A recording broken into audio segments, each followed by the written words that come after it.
دا ډېر خطرناک شی دی او دا چې وچ وي نو د بم عمره درس کوي. خلک وایي چې ګنې دماکه وشوه او دا زمونږ په دې بازارونو کې کلیعام خرڅېږي. په هر ځای کې ماشومانو ته میلاویږي او قیمت یې 10 روپۍ دی او کلي په کلي ځای په ځای په محلو کې یو درس سټارټ دی په دې اختر کې.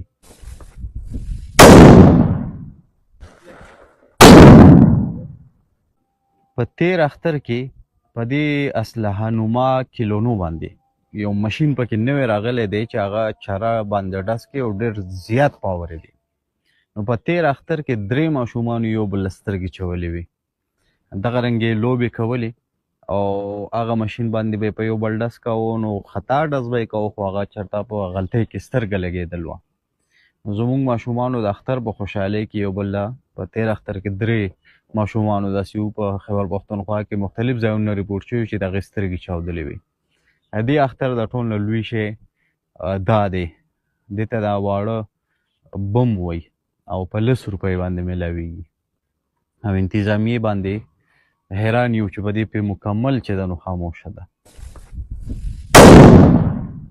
اوس تاسو ووایئ چې دا دومره لویه دماکه کوي، یو خوا خو خلق حالات داسې دي چې خلق وویرېږي چې ګنې دماکه وشوه، خو بل خوا ماشومان وي او هغه یې نږدې خوا کې ناست وي نو امکان شته دی چې هغې ته نقصان هم ورسوي.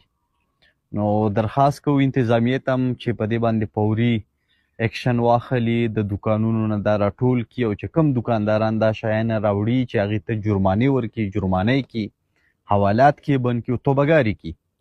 ماشومان دې پوهېږي نه نو مشرانو ته درخواست کوو چې ماشومان له روپۍ ورکوئ نو دا ورته وایي چې دا شیونه یې پې کم سے کم مه اخلئ.